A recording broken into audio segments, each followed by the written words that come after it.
Mu-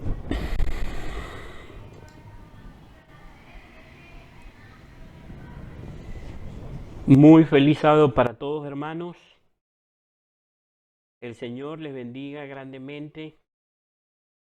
Gracias por estar atentos al enlace de esta reunión. Gracias por unirse también a esta transmisión. Damos gracias a Dios primeramente porque nos ha dado el privilegio de este nuevo sábado poder reunirnos para continuar lo que ha sido nuestra temática de la doctrina del santuario y poder continuar con lo que ha sido el estudio del libro de Levítico.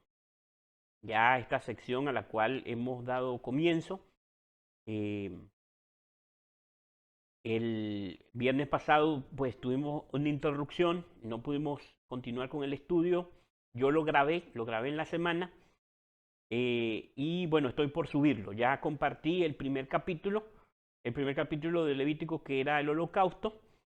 El segundo capítulo son las oblaciones o las ofrendas de harina. Ese también está grabado, que ese fue el que interrumpimos a medio estudio, que se cayó la señal del internet.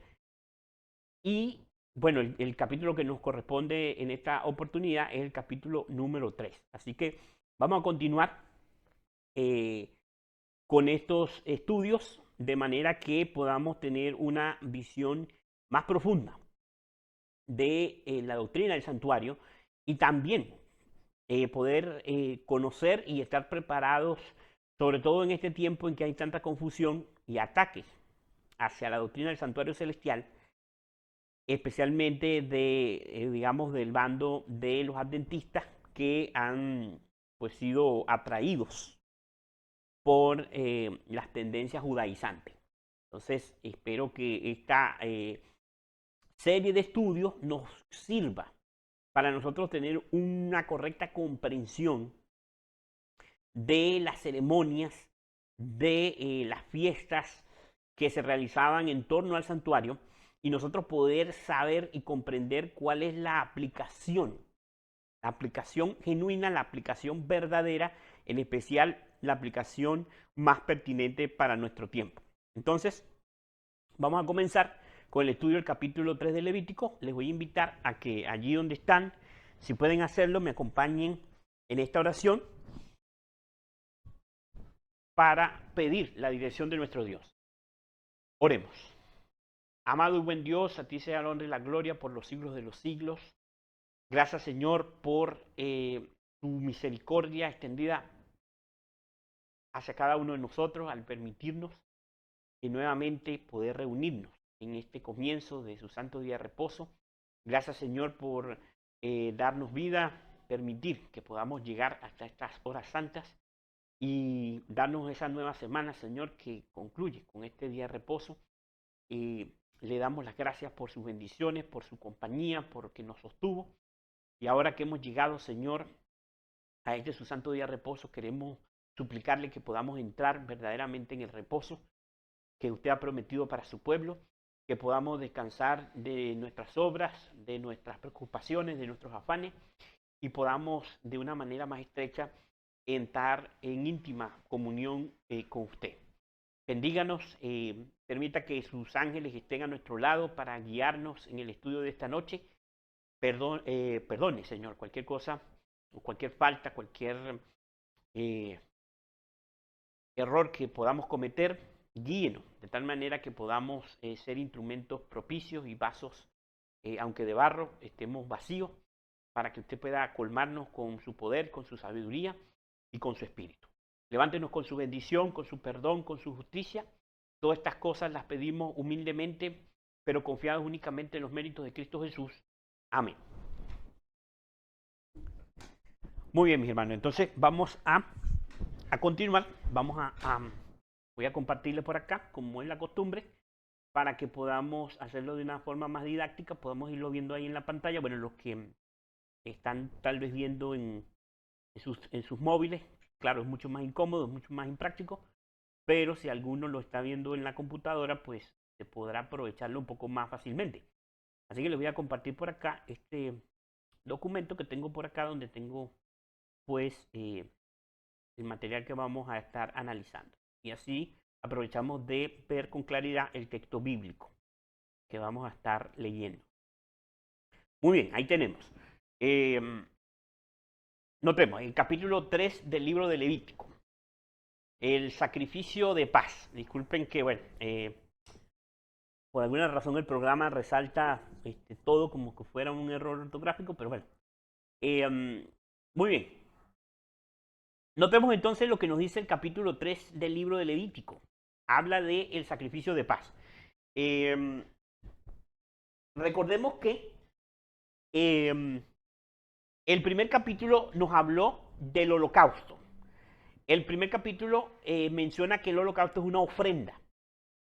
Es una ofrenda cruenta, es decir, implicaba la muerte de un animal, lo que nosotros entendemos que esa muerte representaba obviamente el sacrificio de Cristo. Y estuvimos estudiando pues cómo el holocausto representaba la completa consagración en un primer momento de Cristo, pero también la completa consagración que Él requiere de aquellos que hemos aceptado su sacrificio como la ofrenda en olor grato ante Jehová que nos hace acepto ante el Señor, es decir, ante el Padre eterno.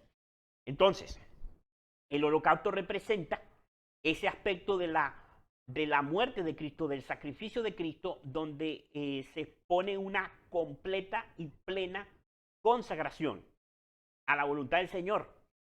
Y por eso era un holocausto. Recuerden que el holocausto significa todo quemado. Y representaba que esa ofrenda, todo el cuerpo del animal era quemado. Era quemado en el altar de bronce, en el altar que estaba en el atrio del santuario. El altar precisamente, como se le llama, el altar del holocausto, precisamente porque ese era el holocausto. Ahora bien, en el capítulo 2 mencionábamos que habían unas ofrendas también de harina. Habían unas ofrendas de flor de harina, también ofrendas que la harina se podía pasar por el horno y convertirse en tortas, por el sartén para convertirlo en pan, por cazuela para convertirlo en otra forma de presentación de la harina. Y también se podía presentar en espigas. Eso lo vamos a ver en el video que vamos a compartir del capítulo 2, así que no se preocupen. Se presentaba en forma de espigas tostadas, de cereales. Ahí vamos a estar estudiando la aplicación y el entendimiento de lo que eran los cereales. Los que estuvieron ese día, más o menos estuvieron, bueno, con mucha interrupción, pero más o menos llegamos el tema casi que a la mitad, un poco menos de la mitad. Pero muy bien, aquí en el capítulo 3 vemos otro sacrificio, es decir, otra ofrenda, otro tipo de ofrenda. Esta también es cruenta, esta implica la muerte de un animal. Y obviamente se le llama acá el sacrificio de paz. Es decir, un sacrificio, una ofrenda que implicaba la muerte de un animal, que el propósito de la misma era restaurar la paz entre el que llevaba la ofrenda y Dios. Es decir, era, digámoslo así, era la restauración de una relación que había sido quebrantada, que había sido rota. Y vamos a ir entendiendo eso, pero en primer momento entendemos que el propósito de este sacrificio era la paz, es decir, introducir la paz, es decir, que entre Dios y el hombre natural no hay paz, sino hay un conflicto, hay una guerra, y nosotros pues podemos entenderlo bien. Pero vamos a comenzar a leer para poder ir entendiendo y poder ir descifrando estos símbolos, porque recordemos que todas estas ceremonias, todos estos sacrificios, todas estas ofrendas, todo este ceremonial eran símbolos, eran sombras, eran figuras de las cosas celestiales mismas, es decir, de la obra que iba a realizar el Mesías, de la obra que está realizando Cristo desde su nacimiento en Belén y toda la obra del plan de redención ejecutada por el Señor Jesús y que está realizando ahora mismo en el santuario celestial. Entonces vamos a comenzar para poder entender lo que nos quiere decir este sacrificio de paz y por qué el Señor no tuvo suficiente con simplemente ilustrar un solo sacrificio, como que esa sola ceremonia iba a representar todos los aspectos de la muerte de Cristo, es decir, lo que iba a lograr el verdadero sacrificio, que era la muerte de nuestro Señor Jesucristo. Como todos estos sacrificios presentan varios aspectos, resaltan varios diferentes aspectos del mismo sacrificio de nuestro Señor Jesucristo. Entonces notemos lo que sigue diciendo acá. Leemos en el versículo 1 del capítulo 3. Si su ofrenda fuere sacrificio de paz, si hubiere de ofrecerla del ganado vacuno, sea macho o hembra, sin defecto la ofrecerá delante de Jehová. Entonces, notemos que aquí hay algo interesante y hay varios detalles que obviamente difieren del holocausto, que es la primera ofrenda cruenta de la cual habla el libro, porque en el capítulo 2 es de flor de harina y no hay muerte de animal. Pero si lo comparamos con el holocausto, aquí una de las primeras diferencias que conseguimos, además del propósito del sacrificio, que este sacrificio se dice que es para lograr la paz. El holocausto era símbolo de completa e íntegra consagración a Dios. Este es para restaurar la paz entre Dios y el hombre. Aquí se dice que podía ser macho o hembra, es decir, el animal que iba a presentarse como ofrenda podía ser del ganado vacuno, como en el caso del holocausto, pero en el caso del holocausto se especificaba que solamente podía ser macho. En este caso de la ofrenda de paz, podía ser macho o hembra. Esto es interesante porque lo que nos da a entender es que esto, o esta aplicación, este aspecto, va directamente orientado ¿a qué? Va directamente orientado a la relación entre Dios y el hombre, tanto del varón como de la mujer. Ahora noten bien, eso obviamente es lo primero que salta acá a la vista, en el primer versículo. Dice allí la última frase del versículo: sin defecto la ofrecerá delante de Jehová. Obviamente debía ser un animal sin defecto, como todos los animales, es decirlo, que servían de ofrenda o sacrificio llevados delante del Señor. Debían ser sin defecto. Versículo número 2. Pondrá su mano sobre la cabeza de su ofrenda y la degollará a la puerta del tabernáculo de reunión, y los sacerdotes hijos de Aarón rociarán su sangre sobre el altar alrededor. Entonces notemos lo que se nos está mencionando en el versículo 2. En el versículo 2 se nos dice que la persona, la que llevaba esta ofrenda de paz, ponía las manos sobre la cabeza del animal. Antes de, ¿qué cosa? De degollar al animal, de quitarle la vida al animalito. Tenía que poner las manos sobre la cabeza y orarle a Dios, pidiéndole a Dios que restaurara la paz, es decir, que restaurara la relación entre el cielo y la tierra, es decir, que restaurara la relación quebrantada por el pecado y la desobediencia del hombre, que el Dios eterno pudiese restaurar, aceptar esa ofrenda, ese sacrificio, esa muerte, para restaurar la paz. A causa de que, por causa del pecado, el hombre se unió al enemigo de Dios, aquel ángel que en el cielo se rebeló contra Dios, hizo que se rebelara la tercera parte de los ángeles, y como dice el capítulo 12 del libro de Apocalipsis, produjo o generó su rebelión una gran batalla, una gran guerra en el cielo. A causa de la rebelión del primer gran rebelde, que fue Lucifer, vino o se introdujo en el universo de Dios, en la creación de Dios, la guerra, el conflicto. Se perdió la paz a causa del pecado y la desobediencia. Entonces, este sacrificio, por medio de él, se restaura la paz. Ahora bien, vamos a seguir leyendo para entender qué otro detalle nos deja dar aquí a conocer el capítulo. Aquí dice que cuando este animal se sacrificaba, en el versículo 2, para no saltar ese detalle, la sangre del sacrificio se rociaba alrededor del altar.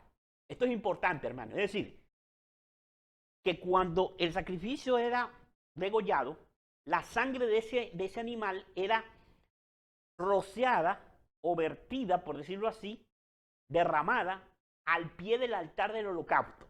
Entonces imagínense ustedes, hermanos, imagínense ustedes la cantidad de sacrificios de esta naturaleza que se llevaban y la cantidad de sangre, por lo tanto, que estaba vertida en el suelo. Y aquí hay algo interesante, hermano. Esta sangre vertida en el suelo es un símbolo también. Es un símbolo. ¿Es un símbolo de qué cosa? Número uno, la primera vez que en la Biblia se menciona la sangre derramada es en ocasión de, obviamente, de el sacrificio que se hizo al comienzo cuando Adán y Eva pecaron, pero posteriormente se hace referencia a la primera vez que la sangre humana, no de animales, sino humana, es derramada en el conflicto, en la lucha que hubo entre Caín y Abel. No fue una lucha, realmente fue un conflicto cuando Caín se levantó contra su hermano Abel. Y cuando Caín asesina a Abel. Recuerden la mención que se hace cuando Dios se comunica con Caín y le dice, la sangre de tu hermano Abel clama a mí desde la tierra. Es decir, la sangre de su hermano había sido derramada.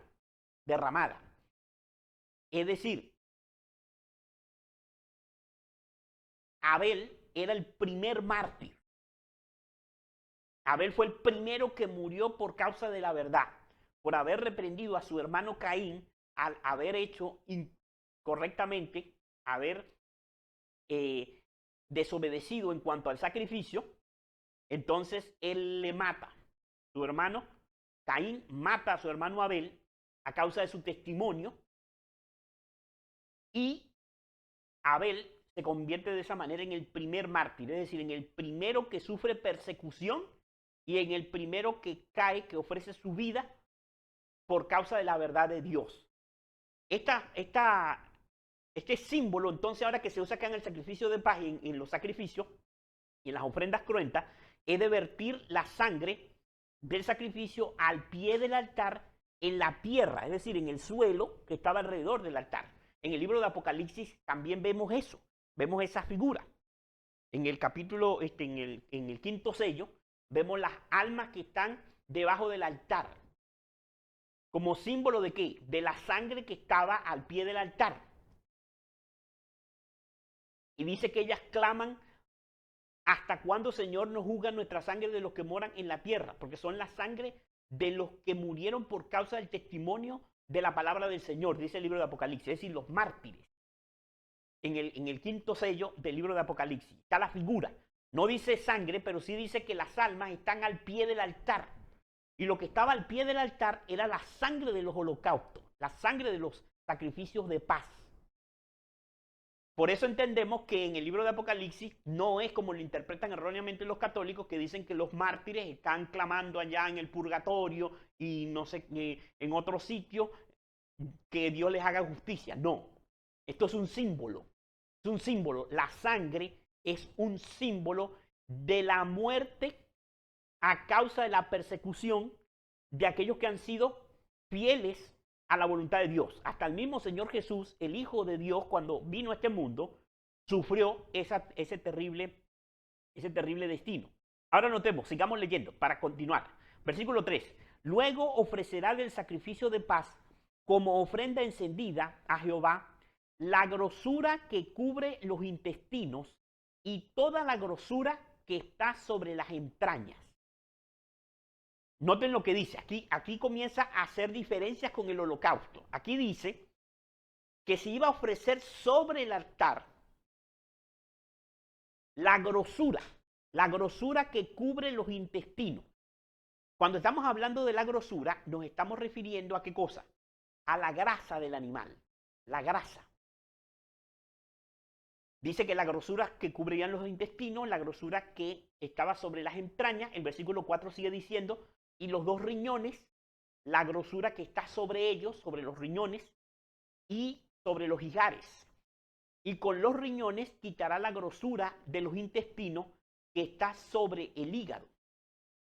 Versículo 5. Y los hijos de Aarón harán arder esto en el altar sobre el holocausto, que estará sobre la leña que habrá encima del fuego, es ofrenda de olor grato a Jehová. Entonces notemos que aquí la diferencia es que es sacrificio de paz. Aquí se dice que de forma específica el Señor requería que se quitara la grosura, es decir, la grasa del animal. Y que de forma especial esa grasa debía ser dividida y debía ser quemada sobre el altar del holocausto. Sobre el altar del holocausto. Ahora noten lo interesante. Cuando nosotros hablamos, hermanos, de grosura, de la grosura de un animal, de la grasa del animal, ¿a qué nos estamos refiriendo? Noten, porque esto ya aquí es un símbolo. Pero ¿a qué se está haciendo referencia al resaltarnos la grasa, la grosura del animal? Cuando nosotros vemos un animal cualquiera, y nosotros vemos que el animal tiene grosura, es decir, tiene bastante grosura, tiene bastante grasa, ¿eso qué nos comunica? A cualquier persona que vea un animal grueso, por decirlo así, nosotros diríamos gordo, pero realmente es lleno de grosura o lleno de grasa. Cuando nosotros lo vemos, nosotros vemos que el animal está ¿qué? Sano. O por lo menos el animal se ve próspero. Es decir, la grosura, como vamos a ver más adelante, cuando veamos los textos bíblicos, es un símbolo de la abundancia, de la prosperidad. O sea, lo vamos a ver. ¿Por qué razón? ¿Se acuerdan el sueño del rey Faraón, del rey de Egipto, que le pidió a José que se lo interpretase? Que dice que él vio 7 vacas gordas, es decir, 7 vacas gruesas, 7 vacas llenas de grosura, que representaban 7 años de ¿qué? De prosperidad. Y después también vio 7 vacas flacas, que el estado era horrible de lo flaca que estaban, dice la escritura, y representaban 7 años de ¿qué? De escasez, de hambre, de miseria. Entonces, la grosura es símbolo de ¿qué? De prosperidad. Y esa grosura debía ser quemada sobre el altar. Ahorita lo vamos a entender. Vamos a ir entendiendo esto bien. Notemos entonces, sigamos adelante. Versículo 6. Mas si de ovejas fuere su ofrenda para sacrificio de paz a Jehová, sea macho o hembra, la ofrecerá sin defecto. Notemos, aquí ya hemos pasado como en el holocausto. Primero se nos habla del ganado vacuno, es decir, se nos está hablando de un becerro o de una becerra, un macho y hembra jóvenes del ganado vacuno. Y ahora entonces se nos especifica con respecto al ganado ovejuno, es decir, de las ovejas. Y se nos dice exactamente lo mismo, podía ser macho o hembra, pero debía ser ofrecido sin defecto. El versículo 7 dice, si ofrecieres cordero por su ofrenda, lo ofrecerá delante de Jehová. Pondrá sus manos sobre la cabeza de su ofrenda y después degollará delante del tabernáculo de reunión, y los hijos de Aarón rociarán su sangre sobre el altar alrededor. Y del sacrificio de paz ofrecerá por ofrenda encendida a Jehová la grosura, la cola entera, la cual quitará a raíz del espinazo, la grosura que cubre todos los intestinos y todo lo que está sobre las entrañas. Noten lo que se especifica acá con respecto a la ofrenda de un cordero, es decir, de las ovejas. Aquí se menciona que se le quitaba al animal, es decir, se ponía del animal la grosura y la cola entera, la cola. Como ustedes saben muy bien, en los animales la cola forma parte de la columna vertebral en los animales. La cola de los animales. No pasa así con el hombre no tiene cola. Pero en los animales la cola, al decir cola entera, la cola entera, está hablando de que la cola es parte de ¿qué? De la columna vertebral, es decir, del sistema nervioso del animal. Ahora noten que lo mismo se refería al al ganado vacuno, solamente que aquí en el cordero se está especificando. Noten lo que dice el versículo 10. Asimismo, los dos riñones y la grosura que está sobre ellos y la que está sobre los ijares, y con los riñones quitará la grosura de sobre el hígado. Y el sacerdote hará arder esto sobre el altar. Vianda es de ofrenda encendida para Jehová. Entonces notamos que se está especificando que la parte que se iba a colocar sobre el altar del animal de ofrenda de paz era la grosura. La grosura, la grasa del animal era la que se colocaba sobre el altar del holocausto. No como se especificó de el holocausto, que se quemaba completo el animal.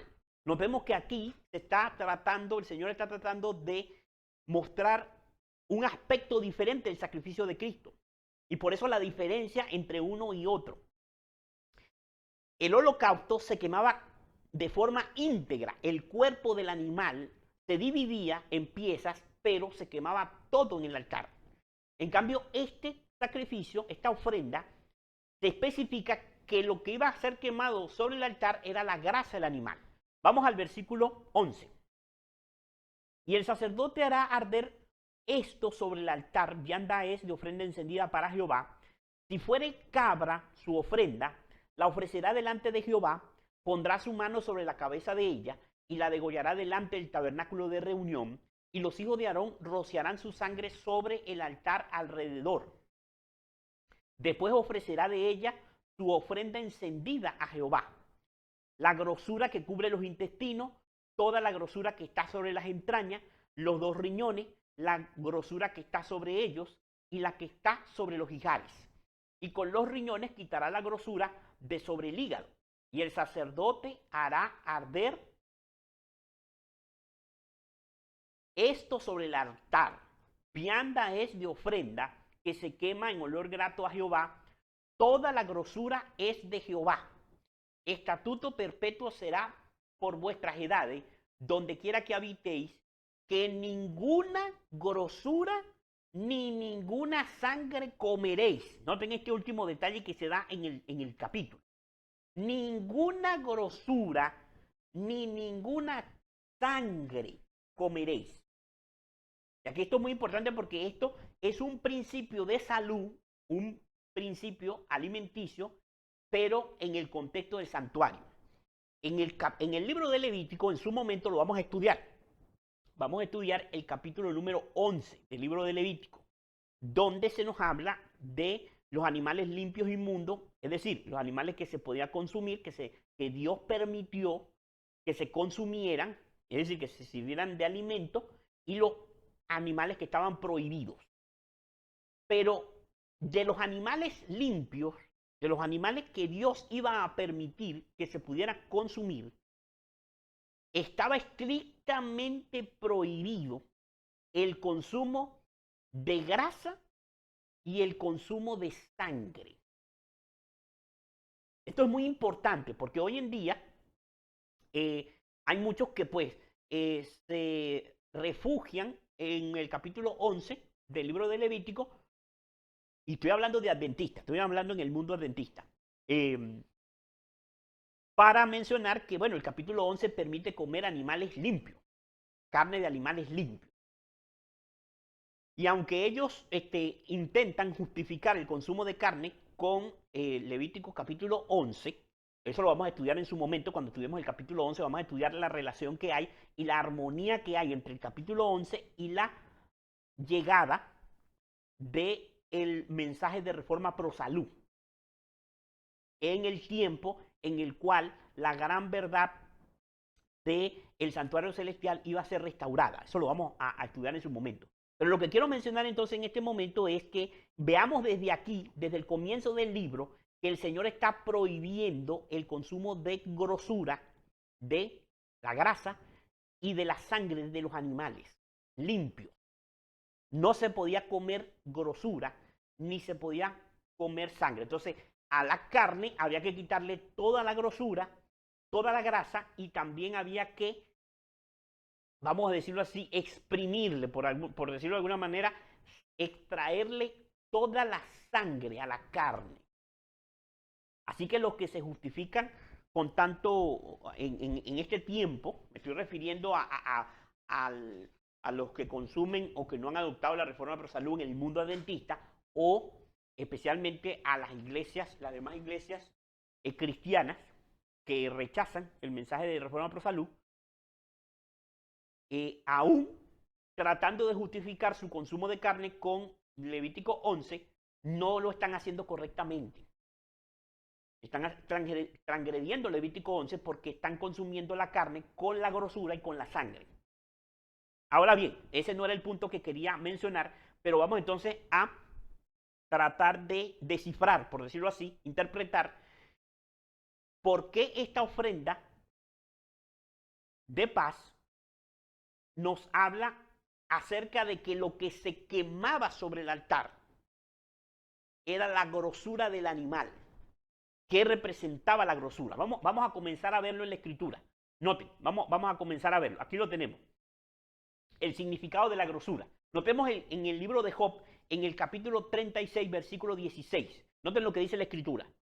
Asimismo, te apartará de la boca de la angustia a lugar espacioso, libre de todo apuro, y te preparará mesa llena de grosura. Ahora noten esto interesante.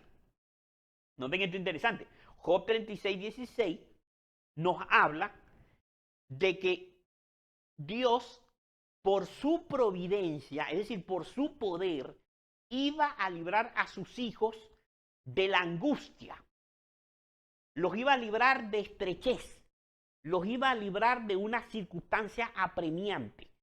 Y que la liberación del Señor iba a ser tal que los iba a sacar a un lugar espacioso. Es decir, no iban a estar en un lugar estrecho, en un lugar incómodo. No iban a estar en un lugar donde estuvieran en angustia, sino que los iba a sacar a un lugar espacioso, libre de todo apuro. Es decir, libre de afanes, de preocupaciones, de problemas, de obstáculos. Y les iba a preparar una mesa llena de ¿qué? De grosura. Ahora noten, da a entender aquí como que Job comía en la mesa comía grosura, comía grasa. Pero lo que está diciendo aquí es que la mesa llena era de abundancia. Era lo que les mencionaba anteriormente. La palabra grosura se está usando aquí como sinónimo de abundancia, de prosperidad, como había mencionado anteriormente. Así como la grosura del animal representa lo sano que está el animal, lo bien cuidado que está el animal, lo bien alimentado que está, eso representa la grosura del animal.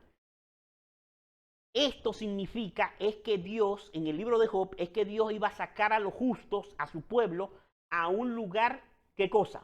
A una situación de prosperidad. Es decir, los iba a sacar de la angustia, los iba a sacar del apuro, los iba a sacar de situaciones difíciles a un lugar de prosperidad, de abundancia, de holgura, de comodidad. Notemos lo que sigue diciendo en Salmo 17:9, para ir entendiendo la idea.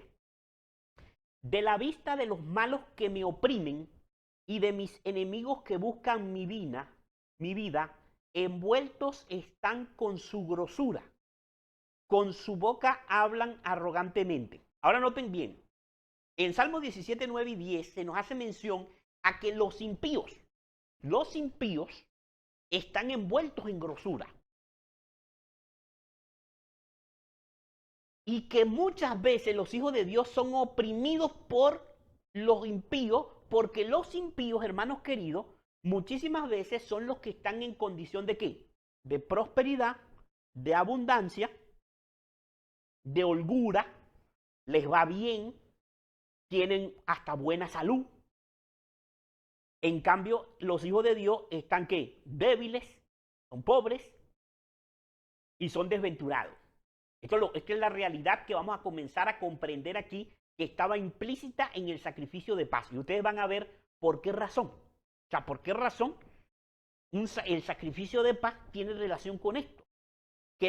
Noten, que la abundancia que promete el Señor, está distribuida tanto sobre los impíos como sobre los justos. Pero a los justos se les promete como una promesa de esperanza, porque generalmente los justos están rodeados de ¿qué? De estrechez. Los justos no tienen tanta grosura como los impíos. Y vamos a ver la evidencia bíblica. Notemos en Salmo 36 lo que se nos dice. En Salmo 36, 8 se nos dice: serán completamente saciados de la grosura de tu casa, y tú los abrevarás de los torrentes de tus delicias. Esto es una promesa para los justos. Y es lo mismo que estamos diciendo. Se usa la palabra grosura para hablar de que Dios nos iba a sacar a un lugar de prosperidad, a un lugar de holgura, de abundancia, de bendición, de bienaventuranza, de gracia. Era algo así como el pueblo de Israel cautivo durante más de un siglo en Egipto, siendo esclavizado en Egipto, y Dios los saca a la tierra de ¿qué? De que fluía leche y miel, es decir, una tierra de prosperidad. Ahora noten lo que dice el Salmo 63:5, dice: como de meollo y de grosura será saciada mi alma, y con labios de júbilo te alabará mi boca. Noten lo que dice aquí: la grosura será saciada mi alma, es decir, de prosperidad, de bendición, de abundancia. Va a ser saciado el justo, y entonces los labios del justo van a prorrumpir ¿en qué? En júbilo, en alegría, en alabanza. Porque obviamente cuando el Señor nos bendice, nos da ganas de cantarle himnos a Dios, nos da ganas de orarle a Dios, nos da ganas de ir al culto, nos da ganas de reunirnos con los hermanos, etcétera, etcétera, cuando estamos ¿qué? Cuando estamos agradecidos. Pero cuando estamos en estrechez, cuando estamos en apuro, cuando estamos en dificultades, no nos provoca alabar a Dios. Nos provoca alabar a Dios cuando ¿qué? Cuando estamos desbordantes de grosura, de prosperidad, de que nos va bien porque las bendiciones de Dios están en abundancia sobre nosotros. Note, Salmo 65:11. Tú coronas el año con tus bienes, y tus nubes destilan grosura. Noten, aquí se habla de la lluvia, de la abundancia en la agricultura. Es decir, cuando caen las lluvias que produce la abundancia de la agricultura, se habla como de ¿qué? Como de grosura. Porque claro, cualquiera podría tomar estos textos que hemos leído y decir: no, pero ellos están, según estos versículos, ellos sí comían grasa. No, pero los textos no están diciendo que era grosura de animal. Están refiriéndose a la grosura para referirse a ¿qué cosa? Para referirse a la abundancia. A la abundancia. Aquí dice que las nubes destilan grosura, pero obviamente es una figura, porque las gotas de agua no tienen nada de grasa. Entonces, las gotas de agua que caen del cielo en las nubes, por las nubes, no tienen nada de grasa. Es la abundancia que producen en la agricultura, en las plantas. Noten como dice el Ezequiel 34:3, dice: coméis la grosura y os vestís de la lana, la engordada degolláis, mas no apacentáis a las ovejas. Noten, aquí está hablando, en Ezequiel 34:3, está hablando es de los que apacientan los rebaños, es decir, de los pastores. Este es el capítulo que habla de los falsos pastores en Ezequiel 34. Y aquí se nos dice que los falsos pastores sí se comían la grosura de las ovejas. Y agarraban precisamente la engordada y la sacrificaban, la más gorda, la más con grosura, la que tenía más grosura, la que tenía más grasa, y esa era la que sacrificaban y esa era la que se comían. Es decir, porque eran pastores falsos, dice el libro del profeta Ezequiel, el capítulo 34. Entonces aquí está hablando de la grosura, pero en el mismo sentido el cual estamos analizando. Porque obviamente ese capítulo, aunque tiene una significación literal, también tiene una aplicación espiritual, porque esa es la intención de Ezequiel, de hablar de los dirigentes del pueblo de Dios como aprovechándose, y escuchen bien, los dirigentes del pueblo de Dios aprovechándose de la abundancia de los miembros de la iglesia. Es decir, los dirigentes del pueblo de Dios se sacian de la abundancia de bendiciones que Dios le da a las ovejas del rebaño, es decir, a los miembros de la iglesia que nosotros llamamos laico. Eso es lo que habla Ezequiel 34:3. Los dirigentes enriqueciéndose, saciándose, inclusive ellos mismos engordándose, llenándose de grosura, a costilla, como decimos nosotros acá en Venezuela, ¿a costilla de qué? De la grosura de las ovejas que están bajo su cuidado. Noten entonces. Entonces tenemos más o menos una idea de este punto. Ahora, pasemos a otro interesante. Notemos, en el libro de Números, el capítulo 25 y el versículo 11, como tenemos ahí en pantalla, se nos habla de un suceso bastante importante porque se nos habla del establecimiento de un pacto de paz. Y ya que estamos estudiando la ofrenda de paz, este pacto de paz debe estar en relación con la ofrenda de paz. Notemos por qué, ¿no? Vamos a ir viendo cuál es la relación entre una cosa y la otra, que aparentemente no se ve una relación directa, pero notemos. Números 25:11 dice, Finés, hijo de Eleazar, hijo del sacerdote Aarón, ha hecho apartar mi furor de los hijos de Israel, llevado de celo entre ellos, por lo cual yo no he consumido en mi celo a los hijos de Israel. Por tanto, diles, he aquí yo establezco mi pacto de paz con él, con Finés. Y tendrá él, o Fitness, como dicen otras traducciones, y tendrá él y su descendencia después de él el pacto del sacerdocio perpetuo, por cuanto tuvo celo por su Dios e hizo expiación por los hijos de Israel. Entonces notemos aquí interesante, ustedes recordarán el episodio en que ocurrió esto, en el libro de Números.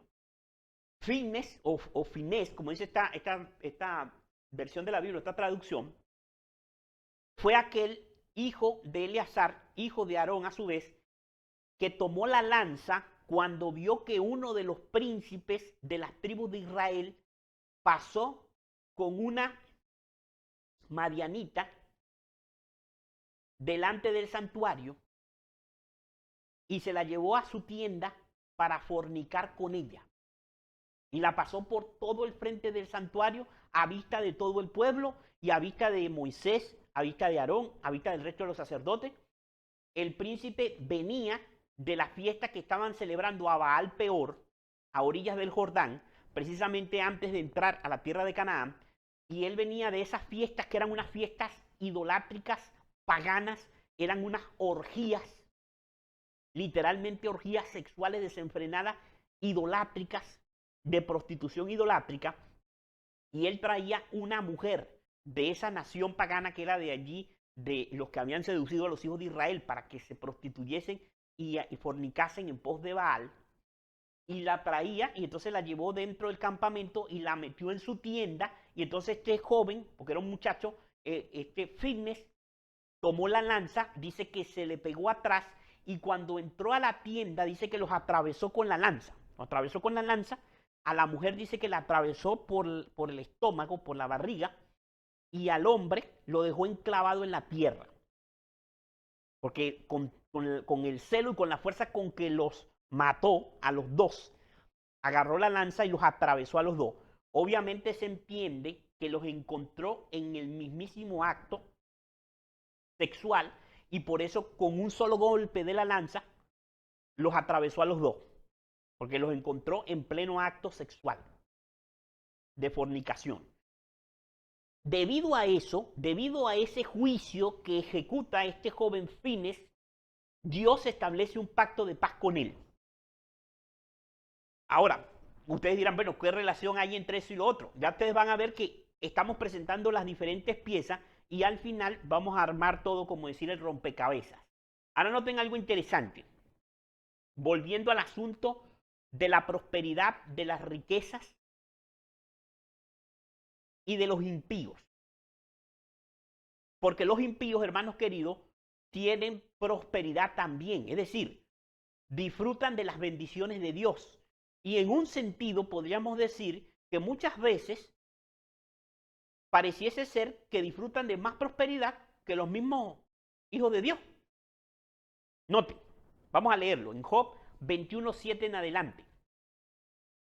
Porque ¿por qué viven los impíos? Perdón, ¿por qué viven los impíos y se envejecen y aún crecen en riquezas? Noten, esto siempre ha sido una causa de perplejidad para los hijos de Dios, la prosperidad de los malos.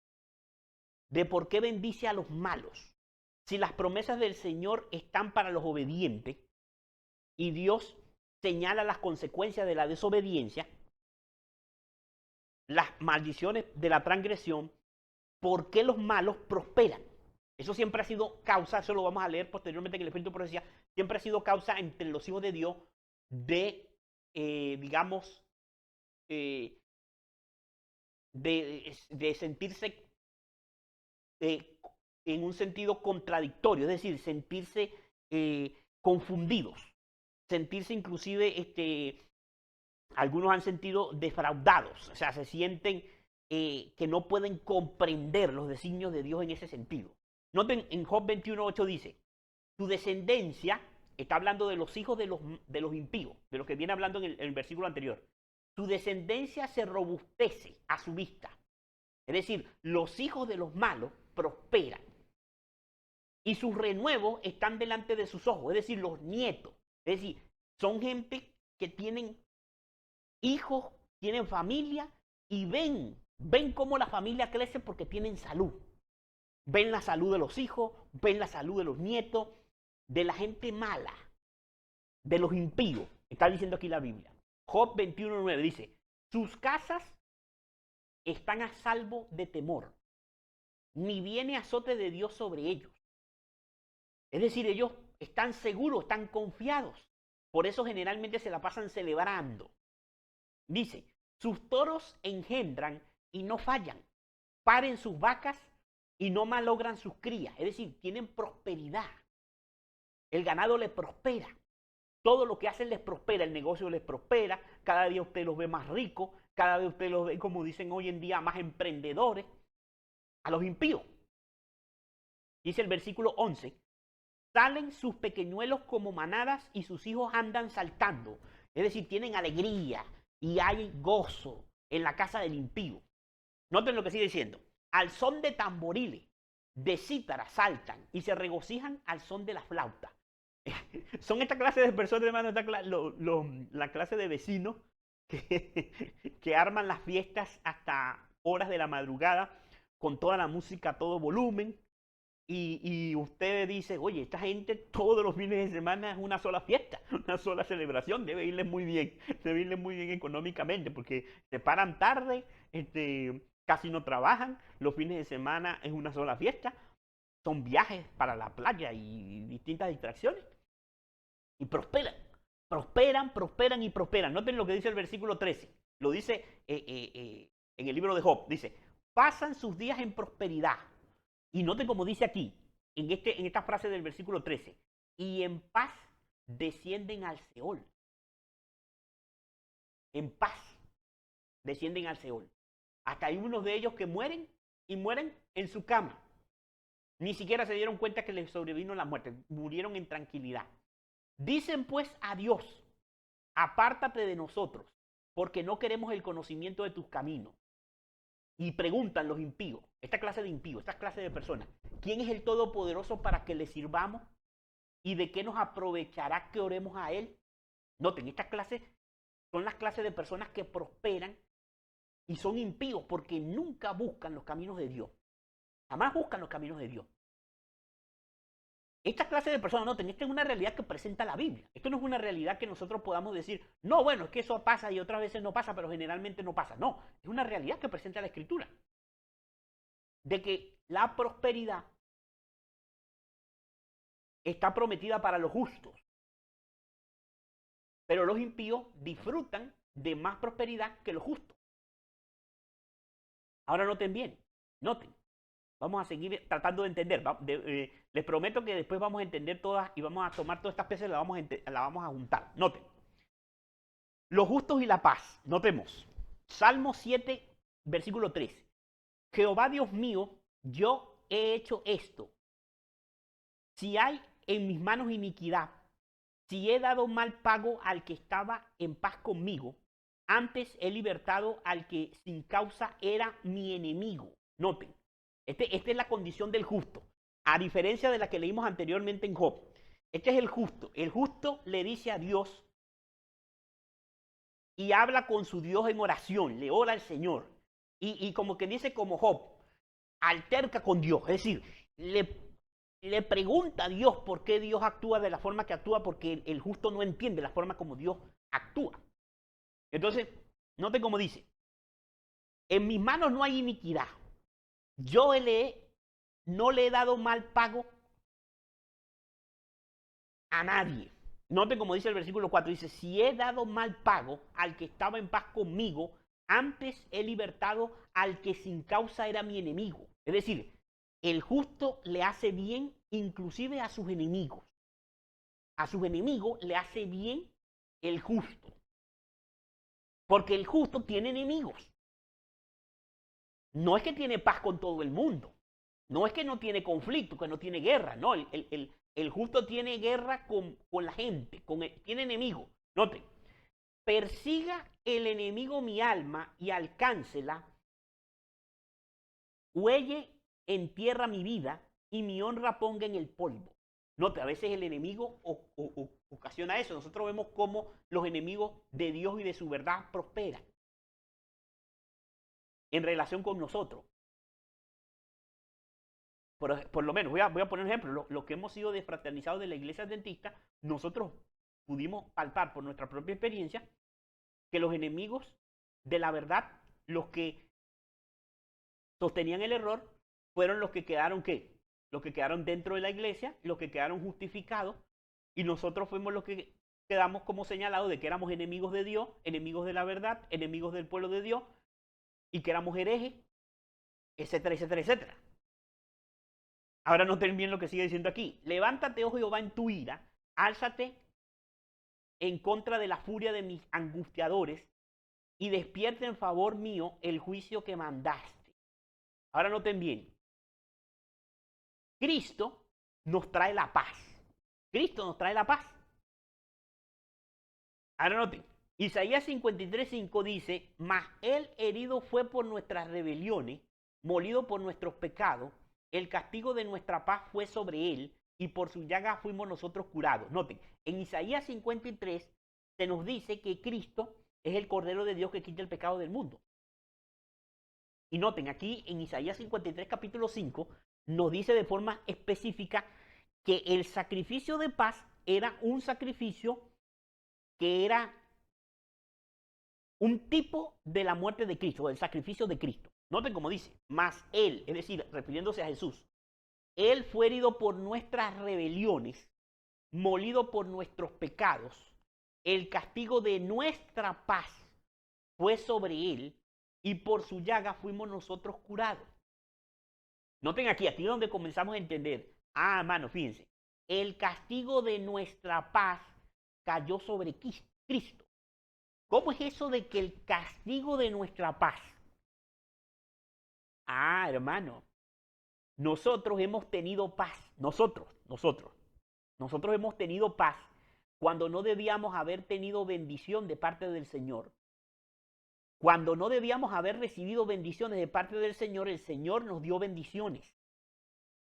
Cuando nosotros no buscábamos los caminos de Dios, el Señor nos dio bendiciones materiales, de salud, nos dio vida, nos dio familia, nos dio un montón de cosas, bendiciones del cielo. Y nosotros no le buscábamos. Cuando Cristo muere por nosotros, el castigo que debía haber caído en tiempo anterior, pero nosotros lo que recibimos fue paz, cayó sobre Cristo. Es decir, Cristo tuvo que padecer el castigo que nosotros debimos haber merecido. Y que hemos recibido abundancia y bendiciones del Señor desde el momento en que nacimos. Cuando no habíamos buscado al Señor. Cuando éramos impíos. Cuando éramos por naturaleza hijos de desobediencia. Noten lo que dice el versículo 53:6. Dice, todos nosotros nos descarriamos como ovejas. Cada cual se apartó por su camino, mas Jehová cargó en él el pecado de todos nosotros. Es decir, ¿en dónde lo cargó? En el Cordero de Dios que quita el pecado del mundo, en Cristo. Cargó Él el pecado de todos nosotros, porque nosotros, y noten las palabras del capítulo 53 de Isaías, nosotros nos descarriamos como ovejas. Es decir, todos nosotros somos ovejas. Y como ovejas, estamos ¿qué? Para ser sacrificadas, todos. Solamente que como vamos a ver, hay unas ofrendas que son sacrificadas y están en paz con Dios y alcanzarán la vida eterna por gracias al sacrificio de Cristo. Y hay otras que van a ser sacrificadas también, pero van a servir de combustible. La grasa, hermano, la grasa, la prosperidad, las cosas que hemos estado hablando aquí, son combustibles. Porque usted agarra grasa de animal, y la intenta poner directamente al fuego y usted va a ver que la grasa es combustible. La grasa enciende el fuego, aviva el fuego. La grasa de los animales. La grasa es combustible del fuego, hermano. Es decir, las bendiciones que Dios nos dio y no supimos usar para la gloria del Señor, se van a volver en nuestra contra porque van a ser combustible para el día de la recompensa final. Ahora noten como dice aquí Isaías 53:7. Angustiado él y afligido, no abrió su boca, como cordero fue llevado al matadero, y como oveja delante de sus trasquiladores enmudeció y no abrió su boca. Noten esto, noten esto. Entonces, Cristo vino a traernos paz. Cristo vino a traernos paz.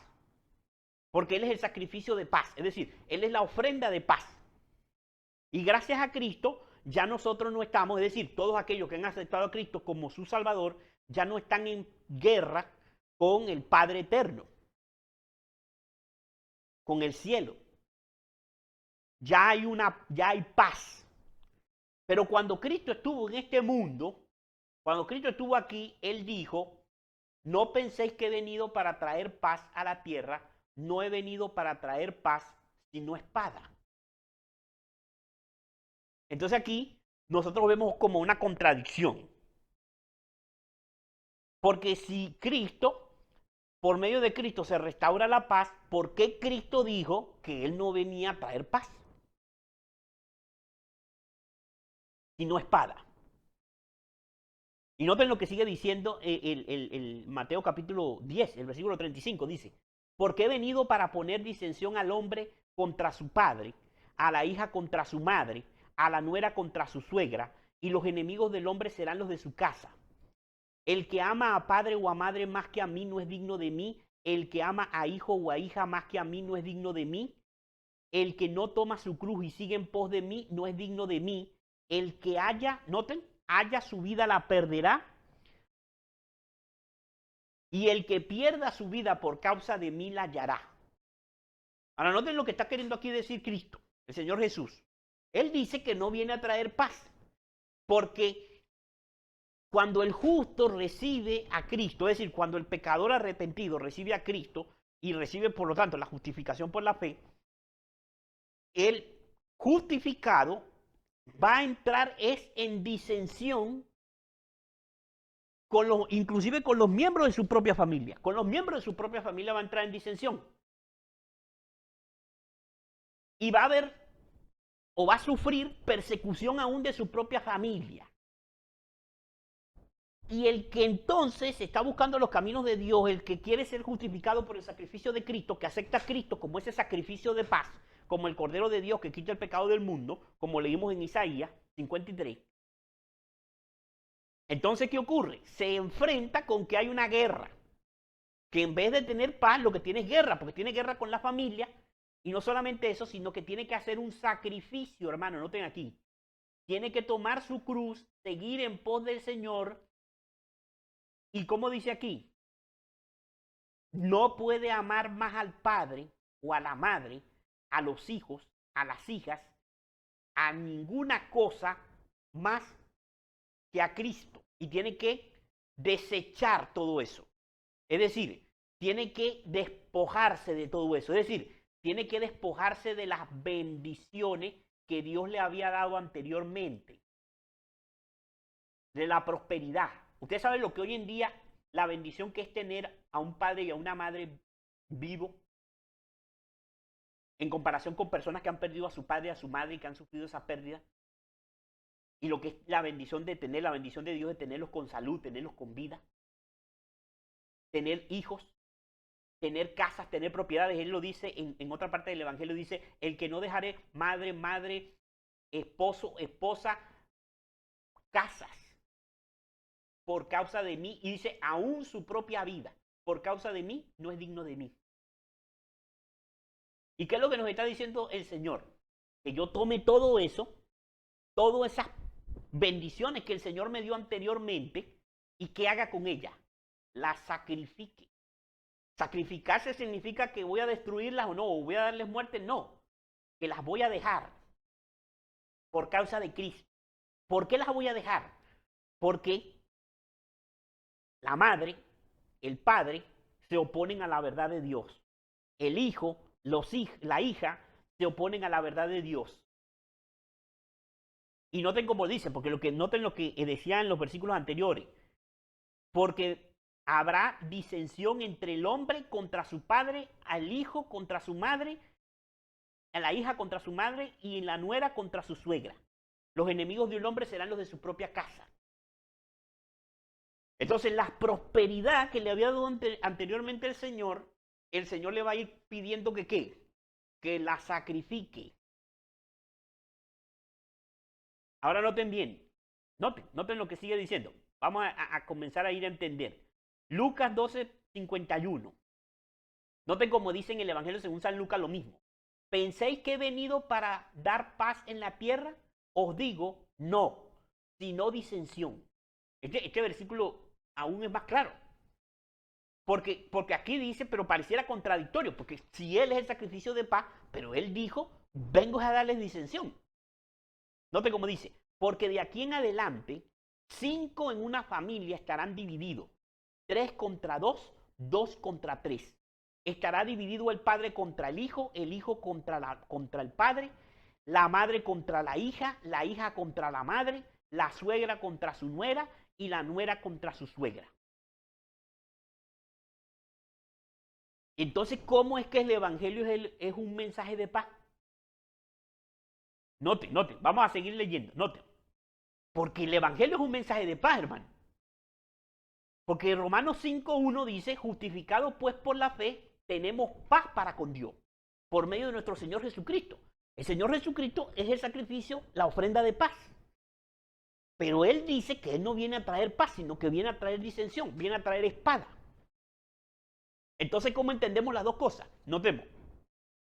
Efesios 2:15 dice, aboliendo en su carne las enemistades, la ley de los mandamientos expresado en ordenanzas para crear en sí de los dos un solo hombre nuevo, haciendo la paz.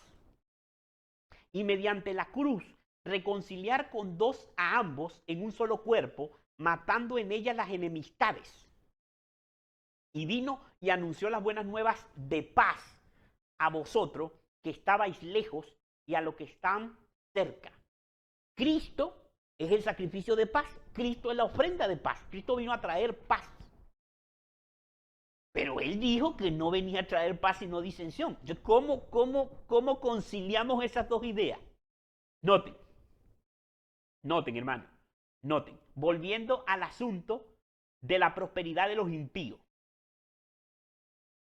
Noten lo que nos dice en el Salmo 73:1. Noten esto. Y noten lo interesante. Noten lo que ocurre aquí y cómo el sacrificio de paz nos hace entender lo que hemos estado tratando de decir del asunto de la prosperidad, de las bendiciones que hemos recibido de Dios, de que los impíos reciben bendición y de que nosotros cuando éramos impíos, es decir, que estábamos sin Dios y éramos rebeldes de las cosas de Dios, recibimos bastante bendición de Dios, muchísima bendición de Dios. Ahora noten lo que sigue diciendo aquí en Salmo 73, noten, 73:1. Ciertamente es bueno Dios para con Israel, para con los limpios de corazón. Noten, para con los limpios de corazón. Dios es bueno para con su pueblo, con su iglesia, con los limpios de corazón.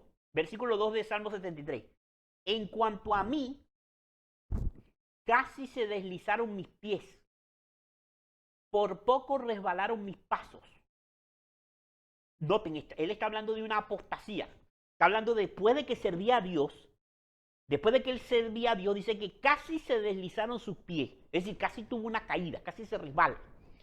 Como dice, casi se resbalaron mis pasos, casi caí en sentido espiritual. Note, ¿por qué? Porque tuve envidia de los arrogantes, viendo la prosperidad de los impíos. Porque no tienen congojas por su muerte, pues su vigor está entero. No pasan trabajo como los otros mortales, ni son azotados como los demás hombres. Por tanto, la soberbia los corona, se cubren de vestidos de violencia, los ojos se les saltan de gordura. Noten, aquí está la grosura. Los ojos se les saltan de gordura, logran con creces los antojos de su corazón. Noten, está diciendo lo mismo que dice en Job, que los impíos prosperan. Ahora noten lo que sigue diciendo. Se mofan y hablan con maldad de hacer violencia, hablan con altanería. Ponen su boca contra el cielo y su lengua pasea la tierra. O sea, hablan sin que ocurra nada. Son blasfemos con su lengua, blasfeman el cielo, blasfeman al resto de la humanidad y no pasa absolutamente nada. Es como en la Revolución Francesa, ¿se acuerdan? Lo que dijo Voltaire en la Plaza de Francia en ocasión de la Revolución Francesa, dice, si Dios existe que me parta con un rayo en este momento. Y no pasó nada, no pasó nada, no le pasó nada a Voltaire. Ahora no tengo como sigue diciendo. Por eso Dios hará volver a su pueblo aquí, y aguas en abundancia serán extraídas para ellos. Es decir, noten, Dios promete un descanso, un regocijo final para su pueblo. Noten, entonces, noten lo que siguen diciendo los impíos. Dice, y dicen, ¿cómo sabe Dios? ¿Y hay conocimiento en el Altísimo? O sea, los impíos dicen, Dios no ve nada, Dios no sabe nada, ese no sabe nada de lo que nosotros estamos haciendo. Dice, he aquí estos impíos, sin ser turbados del mundo, alcanzaron riqueza. Verdaderamente en vano he limpiado mi corazón y he lavado mis manos en inocencia. ¿No? Esa fue la conclusión a la que, por eso él dice que casi resbalan sus pies. Casi resbalan sus pies porque él llegó a esta conclusión. Dijo, bueno, pero si esto es así, si el impío prospera, entonces yo en vano he limpiado mi corazón y he lavado mis manos en inocencia. Mire, hermano, yo le voy a poner un ejemplo y voy a hacerlo lo más rápido que pueda para ver, para que ustedes puedan más o menos, si me están siguiendo, puedan entender lo que estoy queriendo decir. Mire, yo he conocido hermanos estrictos observadores de la reforma pro salud. La reforma pro salud se nos presenta a nosotros como una promesa donde el Señor nos promete salud. Es decir, si nosotros ponemos nuestro cuerpo en armonía con las leyes naturales, con las leyes de la salud, entonces el Señor nos va a dar ¿qué? Salud. Esa es la promesa. Y ese es el mensaje de la salud. Pero yo he conocido hermanos adventistas que ellos son muy estrictos en la reforma pro salud y se han enfermado de gastritis. Y usted los hubiese visto, parecían Job. Yo conocí uno. El hermano renegaba, estaba que renegaba. Ahora, lo que estoy queriendo poner con ese ejemplo, no estoy queriendo decir que obviamente porque todas las enfermedades tienen una causa. Lo que estoy queriendo decir es que en la realidad de las cosas, en la realidad práctica, en la realidad de la experiencia espiritual, hay veces en que ocurren cosas que nosotros no tenemos una explicación aparente. En el caso de cómo prosperan los impíos, los desobedientes les va bien y resulta ser que a los obedientes siempre están en ¿qué? En estrechez. Y las cosas no les salen como ellos desearían que les salgan. Y estoy hablando de las cosas que están haciendo para poner su vida en armonía con las cosas de Dios. Es como decir la salida al campo. La salida al campo es el plan de Dios. Pero ¿cuántas personas han luchado por salir al campo y han tenido grandes dificultades y problemas porque siempre el enemigo echa a perder, como quien dice, la experiencia en el campo? Pero uno dice, pero es que no fue Dios el que nos dijo que debíamos hacer esto? Y entonces como hay en el campo gente que le va bien y hay gente finquero matando animales y crían ganado y ellos nunca han tenido problema en el campo, sino que tienen prosperidad, pero resulta que no están en el campo haciendo lo que Dios dice que estén en el campo, sino todo lo contrario. Lo que estoy queriendo decir es, notemos, sigamos leyendo. Verdaderamente en vano he limpiado mi corazón y he lavado mis manos en inocencia, pues he sido azotado todo el día y castigado todas las mañanas. Si dijera yo, hablaré como ellos, he aquí a la generación de tus hijos engañaría. O sea, noten, esto es como una lucha interna, porque la persona llega y dice, yo quisiera ser como los impíos, pero cuando intenta hacerlo, se da cuenta que no podría hacer lo que hacen los impíos. Y entonces dice, cuando pensé para saber esto, fue duro trabajo para mí. Noten, fue un duro trabajo para él, no podía entender por qué el impío prospera y las cosas le van fácil, y el que está tratando de perseverar en las cosas de Dios, siempre ocurre algo que lo pone en estrechez. O sea, siempre tiene que volver a comenzar de nuevo, siempre hay una dificultad, hay una lucha espiritual, algo, cuando está tratando de perseverar en las cosas de Dios. Y entonces noten dónde él consiguió la respuesta. La respuesta la consiguió en el santuario y la respuesta la consiguió en el sacrificio de paz. Noten, aquí está. Salmo 73, 17. Hasta que entrando en el santuario de Dios, comprendí el fin de ellos. ¿El fin de quiénes? El fin de los impíos que prosperan, hermano. El fin de los impíos que prosperan. ¿Y cuál es el fin de los impíos que prosperan? Dice, como han sido asolados de repente. Note como dice, el versículo 18 dice, ciertamente los has puesto en deslizaderos, en asolamiento, los harás caer. Noten, en futuro, los harás caer. Como han sido asolados de repente, perecieron y se consumieron de terrores. ¿Dónde lo entendió, hermano? ¿Dónde lo entendió? Dice que cuando entró al santuario comprendió el fin de ello, porque se dio cuenta que había un sacrificio que se le tomaba toda la grosura y la grosura era colocada sobre el altar y la grosura era combustible. Y entonces cuando él vio el sacrificio de paz, se dio cuenta, el sacrificio representa que se ha quemado en el fuego, representa destrucción. Destrucción. Entonces noten cómo dice, como sueño del que despierta, así Señor, cuando despertares menospreciarás su apariencia. Se llenó de amargura mi alma, en mi corazón sentía punzadas. Tan torpe era yo que no entendía. Note, ahora reconoce como Job, ¿se acuerdan? Reconoce que era un ignorante de las cosas de Dios. Al tratar, cuando intentó tratar de entender y cuando intentó decir, volverse impío para poder prosperar, porque él empezó a ver que, bueno, al desobediente es que le va bien. Pero ahora se reconoce que es a sí mismo un torpe por no haber entendido. Dice, era como una bestia delante de ti. Con todo, yo siempre estuve contigo. Me tomaste de la mano derecha. Me has guiado según tu consejo y después me recibirás en gloria. A quien yo tenga en los cielos, ¿a quién tengo yo en los cielos sino a ti? Y fuera de ti, nada deseo en la tierra. En mi carne y mi corazón desfallecen, mas la roca de mi corazón y mi porción es Dios para siempre. Noten la experiencia de este hombre, ¿no? De este que escribió este salmo. No puedo decirles que es David porque no tengo evidencia de que sea el rey David. Bueno, por lo menos no la conozco, ¿no? Si alguien la conoce, pues me la puede compartir. Por eso no menciono que sea David el que está hablando aquí. Pero el que está hablando aquí en este salmo entendió después en el santuario que Dios era su fortaleza, que Dios era el que lo iba a mantener en medio de la dificultad, de la angustia, de la persecución, de la estrechez, de la pobreza y de todo lo que él iba a venir. Y que se iba a mantener firme. Noten, pero en cuanto a mí, el acercarme a Dios es el bien.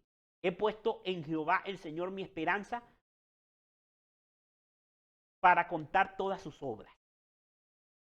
Ahora noten esto interesante, hermano. Noten. Aquí lo vamos a ir entendiendo. Noten la experiencia de los justos que describe Pablo en Romanos 12:9. Noten. Esta es una admonición de Pablo a los cristianos, a los que habían recibido a Cristo como el Cordero de Dios que quita el pecado del mundo. Noten. El amor sea sin fingimiento. Aborrecer lo malo, seguid lo bueno. Amaos los unos a los otros con amor fraternal. En cuanto a honra, prefiriéndoos los unos a los otros. Esto que está instruyendo el apóstol Pablo acá, es cómo presentar nuestra vida como un sacrificio de paz, como una ofrenda de paz.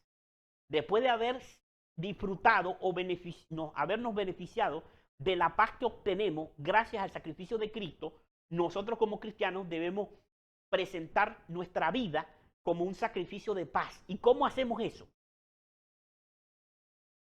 Siguiendo lo bueno, amándonos los unos a los otros con amor fraternal. En cuanto a honra, prefiriéndonos los unos a los otros. En lo que requiere diligencia, no perezoso, fervientes en espíritu, sirviendo al Señor, gozosos en la esperanza, sufridos en la tribulación, constantes en la oración, compartiendo para las necesidades de los santos, practicando la hospitalidad. Noten, bendecid a los que os persiguen, bendecid y no maldigáis. Gozaos con los que se gozan, llorad con los que lloran, unánimes entre vosotros, no altivos, sino asociándoos con los humildes. No seáis sabios en vuestra propia opinión, ni paguéis a nadie mal por mal. Procurad lo bueno delante de todos los hombres.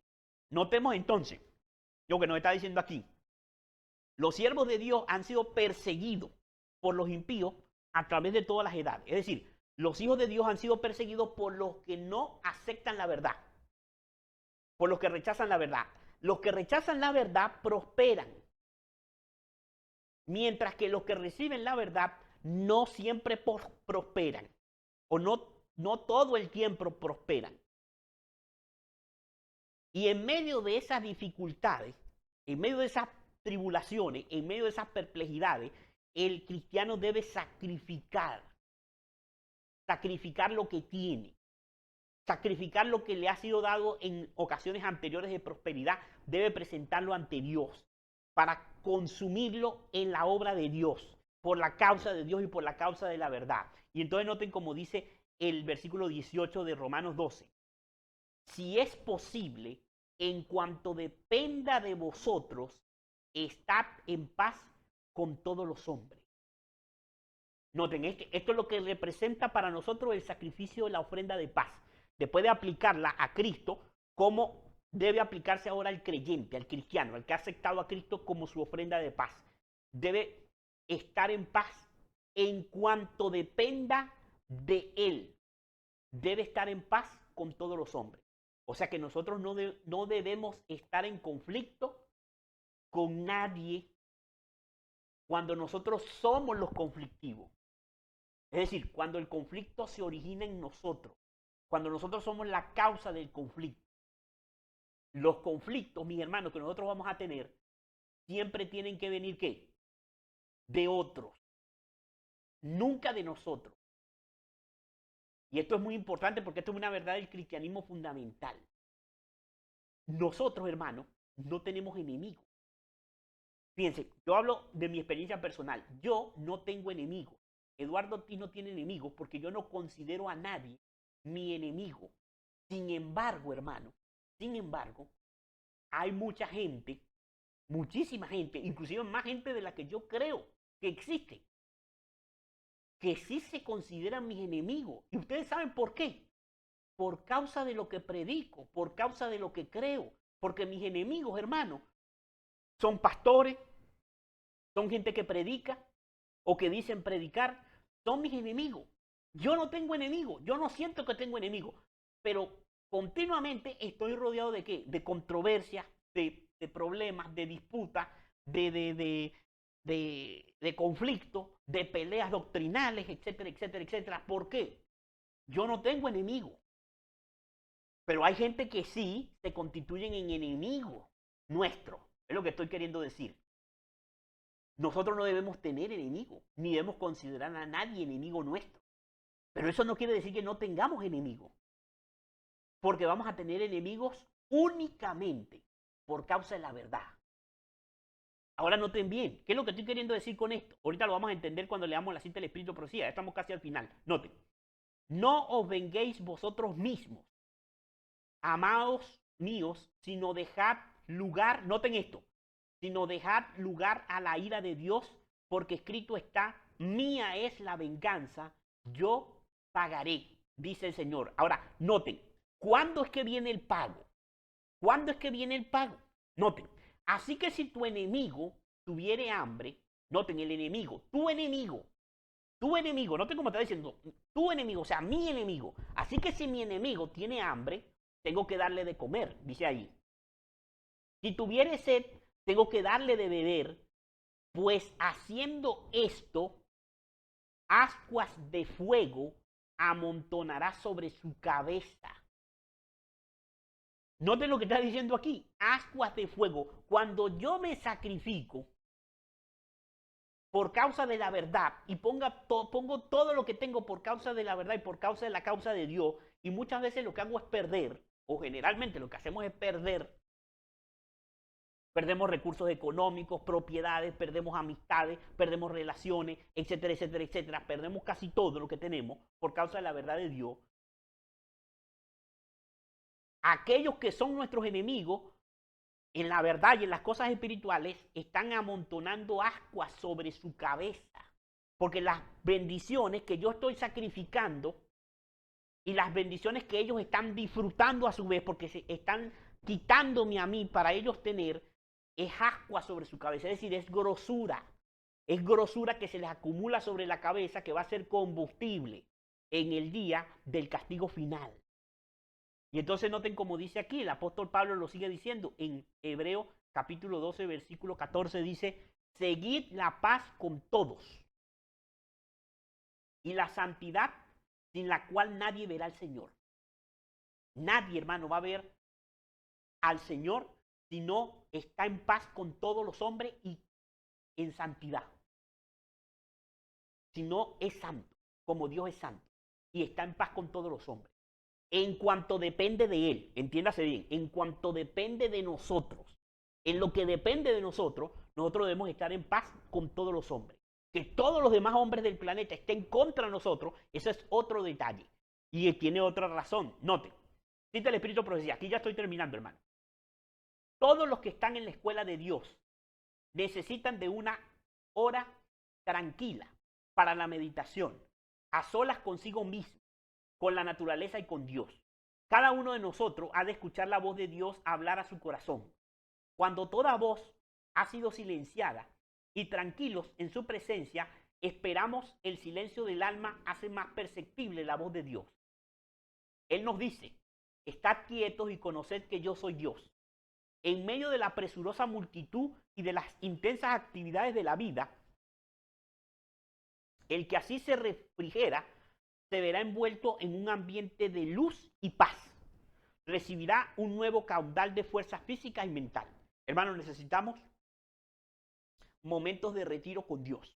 Así como Cristo subía a la montaña a orar. Necesitamos momentos de retirarnos para estar a solas con Dios. Y cuando estamos a solas con Dios, por medio de Cristo, en la contemplación y en la meditación, como dice allí, de las verdades eternas, la atmósfera del cielo nos invade, es decir, nos cubre. Y nosotros somos fortalecidos por la luz y la paz que vienen del cielo y podemos entonces estar preparados para ser agentes de paz, ser seres de paz. Notemos lo que sigue diciendo la mensajera del Señor. Hablad de las cosas celestiales. Esto está en el Ministerio de Curación, página 37, la primera cita que leí. Ahora la que sigue, noten. Hablad de las cosas celestiales, hablad de Jesús, de su piedad y su gloria, de su amor imperecedero por vosotros, y permitid que vuestro corazón mane amor y gratitud hacia Él, que murió para salvaros. Oh, estad listos para encontrar a vuestro Señor en paz. Los que están preparados recibirán pronto una corona inmarcesible de vida y morarán eternamente en el reino de los cielos, con Cristo, con los ángeles y con los que han sido redimidos por la preciosa sangre de Cristo. ¿Se acuerdan la bienaventuranza? Bienaventurados los pacificadores, porque de ellos es el reino de Dios. Bienaventurados los pacificadores. Noten cómo sigue diciendo aquí. Se coloca una corona de gloria sobre los que esperan, aman y anhelan la aparición del Salvador.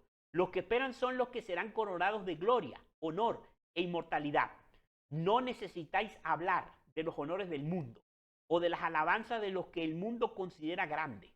Todo es vanidad. Si el dedo de Dios simplemente los tocara, pronto volverían al polvo nuevamente. Anhelo el honor permanente, inmortal, que nunca perecerá, una corona mucho más rica que cualquiera de las que jamás hayan honrado las sienes de los monarcas. Esto está en, creo que es el Servicio Cristiano, en la página 56.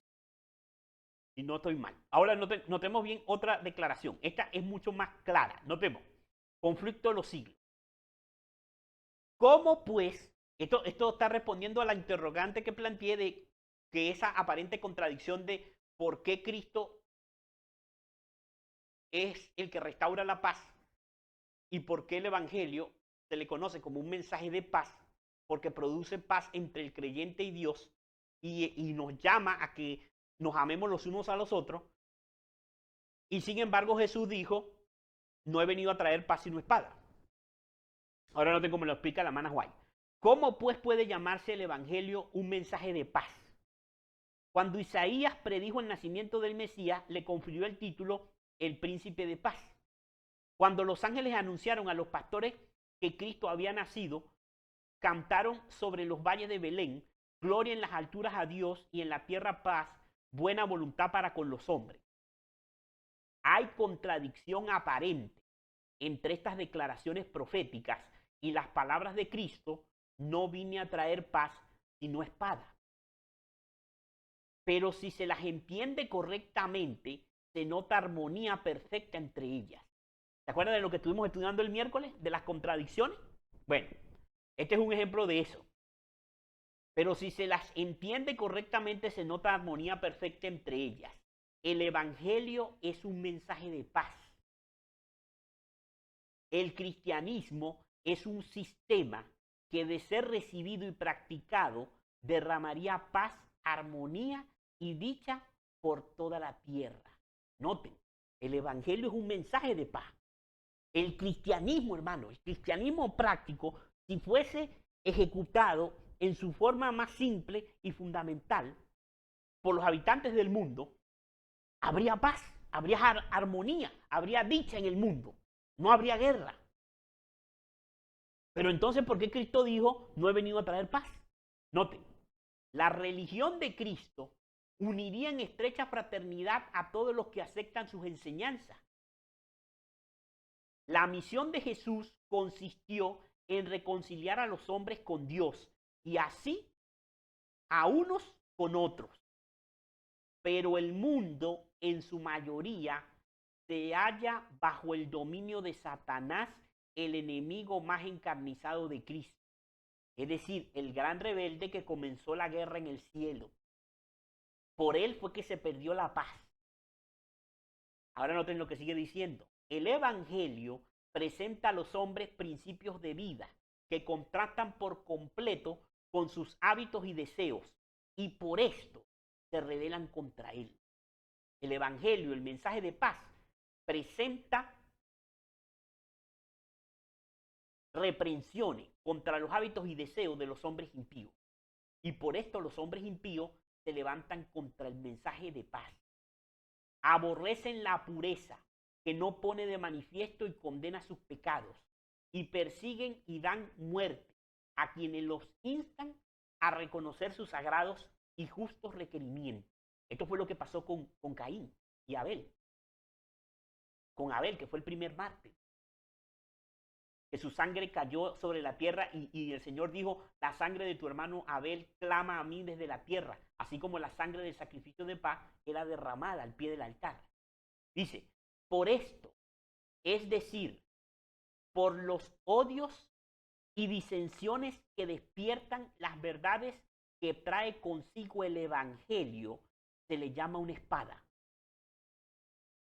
Noten, no es que el Evangelio sea un mensaje de guerra, es un mensaje de paz, pero como señala los pecados de los hombres y los hombres se aferran al pecado, odian a los que les traen el mensaje de paz, los aborrecen hasta desearles la muerte. Y por eso entonces los impíos, los que prosperan, destruyen a quienes, a los que les llevan el mensaje del Evangelio. Y por eso los que predican el mensaje del Evangelio están rodeados de estrecheces, de persecuciones, de apuro, su vida es constantemente una angustia, etcétera, etcétera, etcétera. Por eso se le llama al Evangelio una espada, un mensaje de disensión. La providencia misteriosa, noten esto, esta es la misma cita del conflicto de los siglos, página 43, donde estoy leyendo. La providencia misteriosa que permite que los justos sufran persecución por parte de los malvados ha sido causa de gran perplejidad por muchos que son débiles en la fe. Lo que nos decía el autor del Salmo 73. Hasta los que hay que se sienten tentados a abandonar su confianza en Dios. Es decir, que aún hay personas que se sienten tentadas a abandonar su confianza en Dios al ver con perplejidad por qué los impíos prosperan. Entonces dice, porque Él permite, es decir, abandonar su confianza en Dios porque Dios permite que los hombres más viles prosperen, mientras que los mejores y los más puros son afligidos y atormentados por el cruel poderío de aquellos. ¿Qué dice aquí?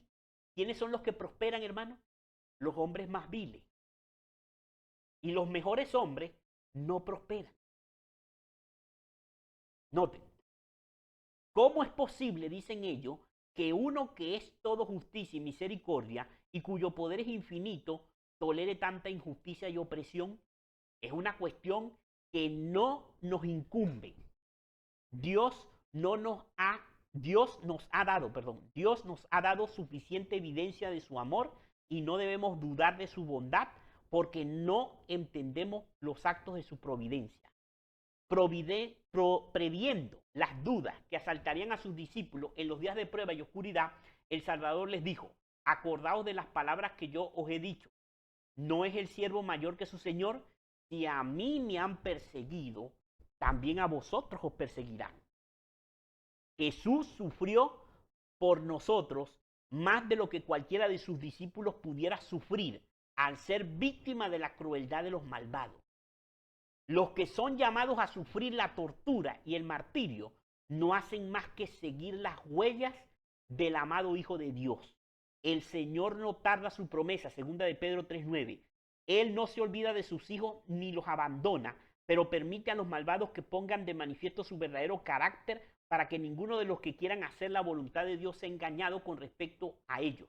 Además, los rectos pasan por el horno de la aflicción para ser purificados y para que por su ejemplo otros queden convencidos de la fe y la santidad, que la fe y la santidad son realidades. Y finalmente para que su conducta intachable condene a los impíos y a los incrédulos. ¿Entendemos lo que significa el sacrificio de paz y por qué solamente se quemaba la grasa? Porque la grasa significa la prosperidad que es sacrificada por el creyente, por el que cree en Cristo, y al mismo tiempo significa la prosperidad de los impíos que nunca aceptaron el sacrificio de Cristo, que finalmente toda va a ser consumida. Noten lo que dice aquí. Dios permite que los malvados prosperen y manifiesten su enemistad contra Él, para que cuando hayan llenado la medida de su iniquidad, todos puedan ver la justicia y la misericordia de Dios en la completa destrucción de aquellos. Pronto llega el día de la venganza del Señor, cuando todos los que hayan transgredido su ley y oprimido a su pueblo recibirán la justa recompensa de sus actos, cuando todo acto de crueldad y de injusticia contra los fieles de Dios será castigado como si hubiera sido hecho contra Cristo mismo. Tremendo, tremendo. Esta es la gran verdad que está en el sacrificio de paz. Ahora noten, quiero terminar con esto porque quiero tocar este último puntito. Hay muchos hermanos, y yo lo veo con preocupación, hay muchos hermanos en las redes sociales, que son hermanos, vamos a decirlo de la verdad presente. Pero hay unos hermanos que han tomado como la misión de andar haciendo fuertes declaraciones condenatorias a otros. Emitir juicios y declaraciones con respecto a otro y las publican en las redes sociales. Y ustedes cuando, no sé si ustedes lo han tomado el tiempo de hacer, se meten y leen algunos de los comentarios, las reacciones, que ellos los llaman reprender el pecado, amonestar. Ellos lo están llamando amonestar, reprender el pecado. Hay que amonestar, hay que reprender el pecado. Según ellos. Pero lo que hacen son declaraciones y juicios, emiten juicios y condenación con respecto a personas del mundo. Y por esa razón yo pongo esta última cita del Espíritu, profecía. Porque hay muchos que creen entonces que como el mensaje del Evangelio no es un mensaje de paz, entonces ellos dicen, no, bueno, yo no puedo estar agradando a nadie. No voy a agradar a nadie con lo que predico. Así que voy a buscar una controversia directa con todos aquellos que están en el error. Voy a ir allá y les voy a, como decimos nosotros, no a presentarles la verdad, sino a escupirles la verdad en la cara a los impíos. Ahora noten bien. Esta amonestación está con respecto, esto se ha hecho varias veces y a varios hermanos se les ha dado esta amonestación. De hecho, esto fue lo que causó el problema en el grupo anterior en el que estuvimos. Algo semejante. Pero noten, esta cita no la había mostrado. Esto está en relación con la ley dominical. Esta cita, el contexto de esto. Y solamente quiero mencionar, y ustedes dirán, ¿pero por qué? Dice el hermano, si aquí está hablando es de la guerra civil en Estados Unidos. Noten un poquitico el contexto y el principio que extraemos nosotros de esta cita. Noten lo que dice la hermana White. Se me hizo ver el revuelo causado entre nuestro pueblo por el artículo titulado La Nación, publicado en la Review. Algunos lo entendieron en una forma distinta. Las sencillas declaraciones fueron tergiversadas para hacer decir lo que no había sido la intención del autor. Él había presentado la luz mejor que tenía en ese momento. Era necesario decir algo. La atención de muchos se había vuelto hacia los observadores del sábado porque estos, noten bien, porque estos no manifestaban gran interés en la guerra y no se habían ofrecido como soldados voluntarios.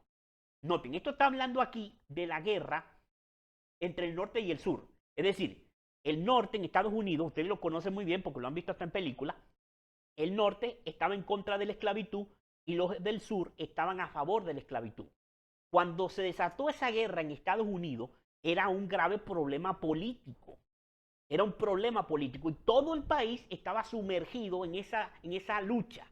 O tú estás de acuerdo con los del sur y estás de acuerdo con la esclavitud, o estás de acuerdo o en contra de la esclavitud y por lo tanto estás de acuerdo con los del norte. La iglesia adventista en esa época, en la época de los pioneros, no estaba hablando de la guerra. Noten, no estaba comentando de la guerra. No estaba comentando de lo que era el punto de vista político y la diatriba política en esa época. No estaba comentando acerca de la guerra. ¿Por qué razón? Porque si la iglesia comenzaba a hablar de la guerra, la iglesia no quería prestar servicio militar, no quería que sus miembros tuvieran que ir a la guerra a derramar sangre, a prestarse como soldados en la guerra del norte contra el sur, en los Estados Unidos de Norteamérica. Entonces la iglesia no podía estar hablando de la guerra. Entonces, ¿qué fue lo que ocurrió? Cuando sale este artículo, finalmente sale este artículo para que se viera cuál era la posición de la iglesia adventista con respecto a esto, entonces hubo resquemor entre las filas de los mismos adventistas. Ahora, ¿qué es lo que estoy queriendo mencionar con esto e ilustrar con esto? Hay muchos temas políticos en la actualidad que a nosotros no nos conviene estar comentando. Hay personajes del mundo político, religioso, que a nosotros no nos conviene estar emitiendo opiniones con respecto a esta clase de personas. Ese momento va a llegar. Ese momento llegará. Noten como ella lo menciona acá. Noten. La atención de muchos se había vuelto hacia los observadores del sábado porque estos no manifestaban gran interés en la guerra y no se habían ofrecido como soldados voluntarios. En algunos lugares se consideraba que simpatizaban con los rebeldes del sur. Noten, como los adventistas guardaron silencio, se consideraban que los adventistas estaban de acuerdo con la esclavitud, que estaban de acuerdo con los del sur. Entonces noten como sigue diciendo, había llegado el momento de dar a conocer nuestros verdaderos sentimientos con respecto a la esclavitud y a la rebelión de los estados sureños. Era necesario actuar con sabiduría, noten como dice, con sabiduría para desvanecer las sospechas suscitadas contra los observadores del sábado. Había que obrar con mucha precaución. Y entonces ella cita, si es posible, en cuanto dependa de vosotros, estad en paz con todos los hombres. Romanos 12, 18. Podemos obedecer,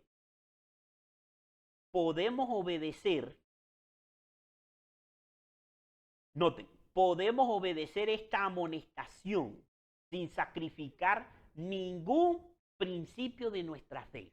Noten, nosotros podemos estar en paz con todos los hombres sin sacrificar los principios de nuestra fe. Dice, Satanás y sus huestes están en guerra con los observadores de los mandamientos y harán todo lo posible para ponerlos en situaciones angustiosas.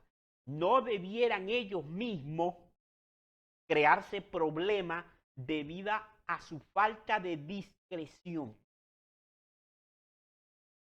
Ahora, ¿por qué termino con esto y con este punto y este es el punto final, hermano?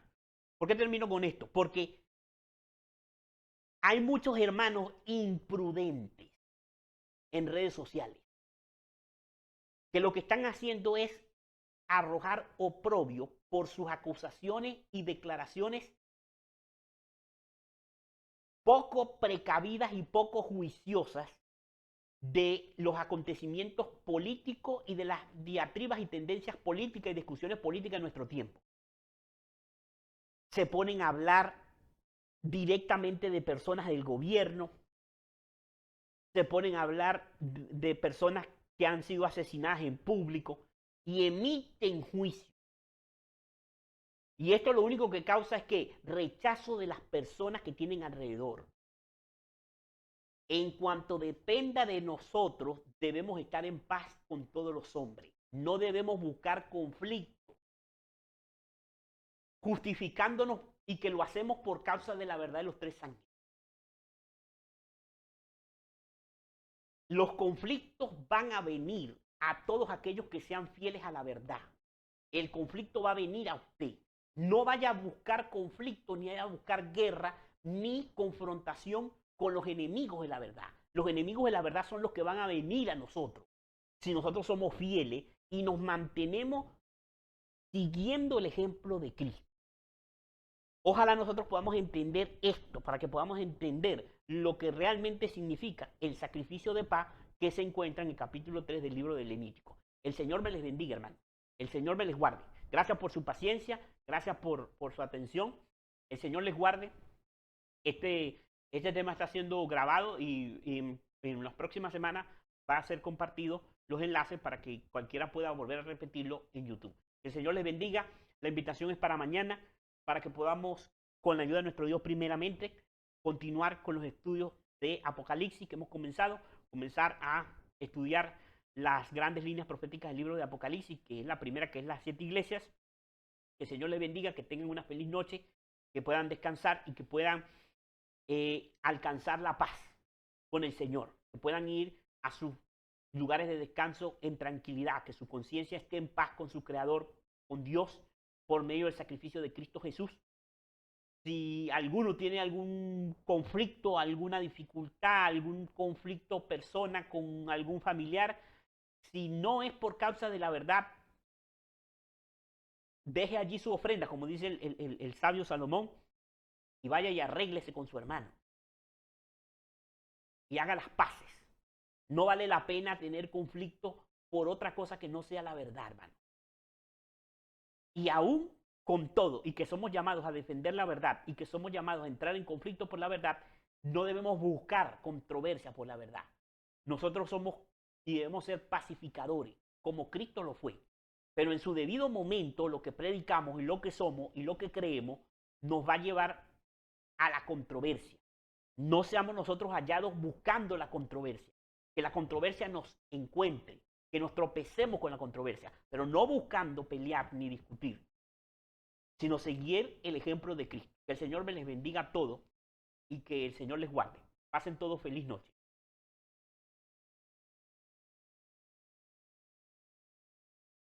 Vamos a orar para terminar. Oremos. Padre nuestro que estás en los cielos, santificado, glorificado sea su santo y bendito nombre. Señor, en esta hora nuevamente le agradecemos por el tiempo que hemos dedicado acá al estudio de su palabra. Gracias por poder tener luz y tener poder extraer de la palabra de Dios textos que nos hacen comprender todos estos grandes temas del libro de Levítico. Permítanos poder aplicarlo a nuestras vidas de manera práctica, de manera personal, individual, y que podamos nosotros presentar no solamente a Cristo como la gran ofrenda de paz por la humanidad, sino también nosotros mismos presentarnos como pacificadores ante el mundo, como personas que llevan adelante el Evangelio, el mensaje de paz. Manténganos firmes para que ante los embates del enemigo y de los enemigos de la verdad podamos estar firmes y podamos siempre representarle dignamente con el carácter que usted nos ha dado ejemplo. Es un carácter manso, apacible, pero con valor, con decisión y con firmeza. Todas estas cosas las pedimos no porque nosotros haya méritos, sino los méritos de Cristo Jesús, nuestro Salvador. Amén. Feliz noche para todos mis hermanos, el Señor me les guarde. Estamos y seguimos en contacto por medio de las redes. El Señor les guarde a todos.